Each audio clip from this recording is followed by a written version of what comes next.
Wow, happy Tuesday. It's a glorious Tuesday.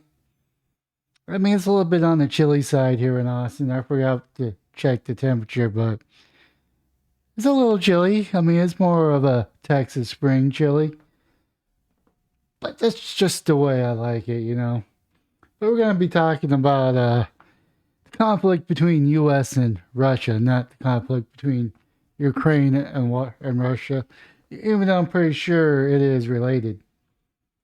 So I heard this: the U.S. drone crashes after a encounter with Russian jet. I know a little bit about it. I don't know what this story from the BBC News. We'll see how well it's written. A Russia fighter jet has collided with a U.S. drone, causing the unmanned U.S. aircraft to crash into the Black Sea, the American military said. It said the drone was on a routine mission in international airspace when two Russian jets tried to intercept it. The U.S. European Command said Tuesday the crash was the result of an unprofessional act by Russians. I don't know. I mean, this is Western NATO propaganda. I mean, it's the British Broadcast Center. I forget what the C stands for. I don't care what the C stands for. Let's see here. Russia said that the drone crashed after a sharp maneuver and denied that the two aircraft made contact. The Russia Defense Ministry also said that the U.S. aircraft was flying with its transponders turned off. You don't say. Transponders are communication devices that allow the aircraft to be tracked. The incident happened around 7:03 Central Time, 6:03 GMT. According to the U.S. military, our MQ-9 aircraft was conducting routine operations in international airspace when it was intercepted and hit by Russia aircraft, resulting in a crash and complete loss of the MQ-9, the statement said. Several times before the collision, the Su-27 fighter jet dumped fuel on a drone in a reckless, environmental, unsound, unprofessional manner. It shed. Why do they keep on saying it shed? The MQ-9 Reaper drone is a surveillance aircraft with 2 meter 66 feet wingspan. So it's a big boy. Tensions has risen over the Black Sea since Russia annexation of Crimea into 2014. Since Russia's full-scale invasion in Ukraine, the U.S. and UK have stepped up in reconnaissance and surveillance flight through, though it always operated in international airspace. So you pretty much are skirting the edges, spying on the Russians to feed that information to Ukraine so they can lobby artillery or do an offensive. So if I was Russia, I'd be doing the exact same thing. I mean, because Russia is at war with Ukraine, by proxy, NATO. According to the U.S., there's been a pattern of dangerous actions by Russia pilot interacting with Allied aircraft in the region. So this could simply have been mistaken by a Russian pilot who got too close as it buzzed the drone. But if it was a deliberate attack on the U.S. aircraft by a Russian warplane, then it would amount to a huge provocation and substantial escalation. No, that would be the United States trying to spy on the Russians to feed that information to Ukraine. In that case, the attack would be an attempt by the Kremlin to test the response of the United States. Western allies have worked hard to stop the war in Ukraine. Have they though? Have they? Western allies worked hard to stop the war in Ukraine, escalating into a direct confrontation with Russia, but this instance over the Black Sea is just that. U.S. will now have to evaluate the response U.S. military commanders warned in their statement that this was a dangerous act that could lead to a miscalculation of unintended consequences. And this is just nothing but advertisements on the side. Let's see here. That was the BBC. Let's see what the Clown News Network has to say.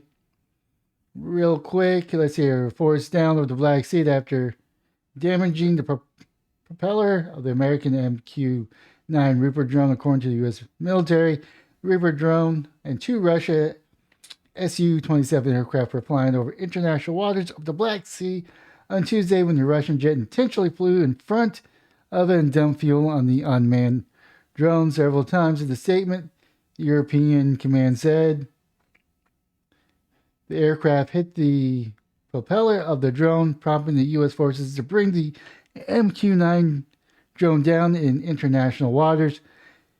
Pentagon spokesperson Brigadier General Patrick Ryder added Tuesday that the Russian aircraft flew in the vicinity of the drone for 30 to 40 minutes before colliding just after 7 a.m. Central European time.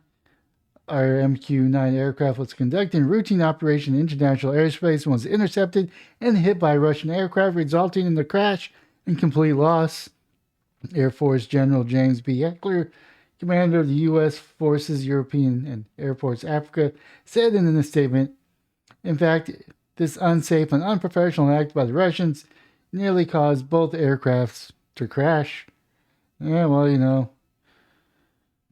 The incident marks the first time the Russian and U.S. military aircraft have come in direct physical contact since Russia launched the invasion of Ukraine just over a year ago, and is likely to increase tension between the two nations. The U.S. is calling Russia's action reckless, environmentally unsound, and professional. Russia Ambassador of the United States Anatoly Antonov arrived at the State Department Tuesday afternoon and did not respond to CNN request for comment. The Antonov is expected to meet the Assistant Secretary of the State of European and Eurasia Affairs, Karen Telford. A senior State Department official said he was summoned the department to convey a strong objections. Department spokesman Ned Price said on Tuesday the U.S. ambassador to Russia, Lynn Tracy, has conveyed the strong message to the military, but the Russian Ministry of Foreign Affairs. President Joe Biden was briefed on the incident by the National Security Advisor. Jake Sullivan said on Tuesday morning, according to the National Security Council, the communication considered, or coordinator not considered. One of these days I'll learn to read these crappy stories. But anyway, Council Communication Coordinator John Kirby, Defense Department officials have not spoken specifically on Russia authorities on the incident. Ryder said. Prince said in a separately that the U.S. has engaged high levels with our allies and partners, briefed them on the incident. He added that the U.S. was not in the position to speak to what Russia intended to do with the maneuvers, but ultimately the intent matters less than what actually transpired. Those are fighting words. I mean, you probably want to know what the intentions are, don't you? I mean, it could be, I don't know. It doesn't really matter. We're going to World War III sooner or later. And this is just a more evidence for the United States to sell its people to get on board.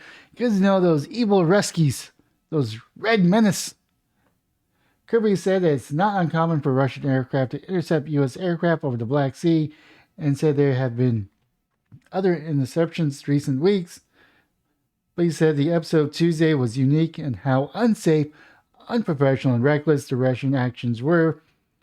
The Russian Defense Ministry denied coming into contact with the drone in a statement on Tuesday, saying that the fighter jet scrambled to identify the intruder after detecting over the Black Sea, adding that the drone went into an unguided flight with loss of altitude.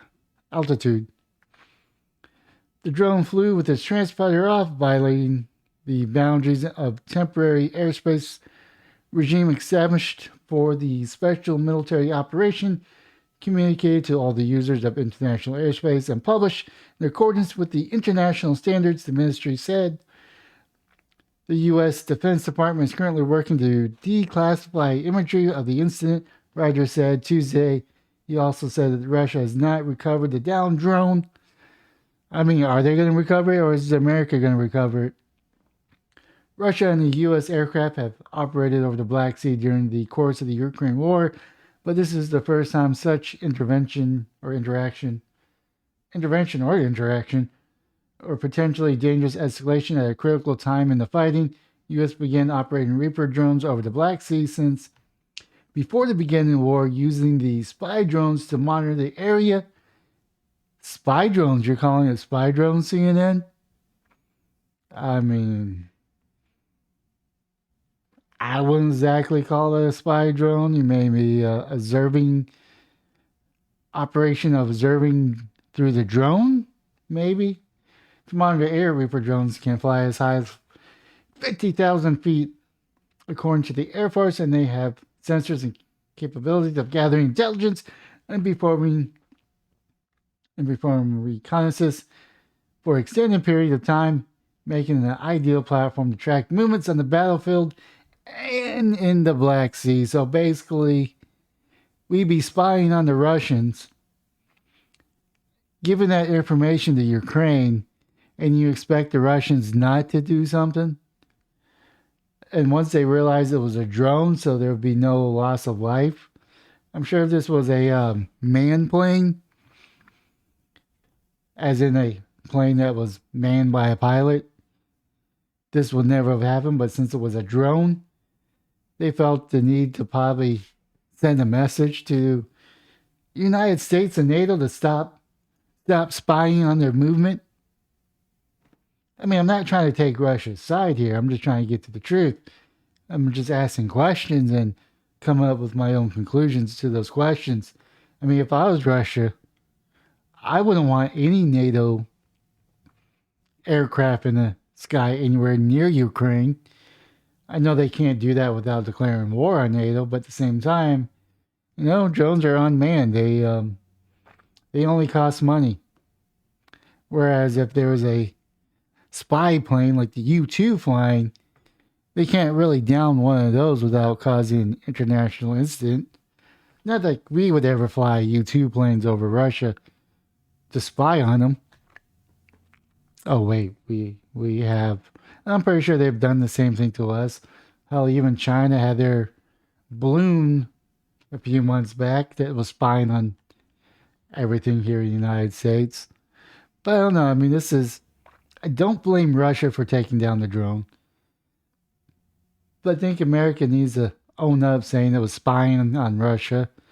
And they got caught. I mean, maybe they not got caught, but they're pushing the envelope. They're escalating by spying on Russia and relaying that information to Ukraine. That is how I see it. I may see it completely wrong, and someone may correct me in the comments. You're more than welcome to present a different position on this. I know as an American, I'm supposed to say those evil Russians are interfering with a United States military operation, and they're almost escalated this into World War III by downing a United States military equipment. But I'm not there yet. I'm just not there because I don't think either side has the moral background in this fight. I don't know. Leave a comment down below on what your thoughts are. With that being said, that is my video. So hopefully everybody has a wonderful day, morning, or evening.